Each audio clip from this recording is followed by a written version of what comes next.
තනියම යන්නද ගියේ රත්යම්මලා බලන්න. අම්මයි රත්යම්මයි බලන්නද ඔයා යන්න ගියේ? ඔය පැටික්කෝ ගොඩකුත් බඩේ තියාගෙන. යා බලලා එමු. පැටිලා දන්නේ නෑනේ නේද? ඔයා නම් ගෙදරට වෙලා ඉන්න ඉතින්. ඈතිස්සෙත් නිදහසක් නෑ අලියෝන්ගේ.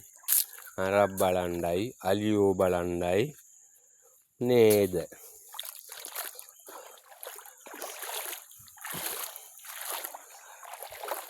බලාගෙන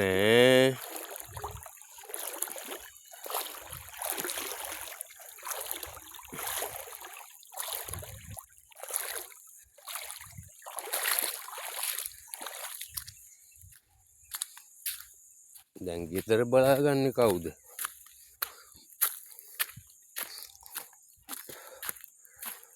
යා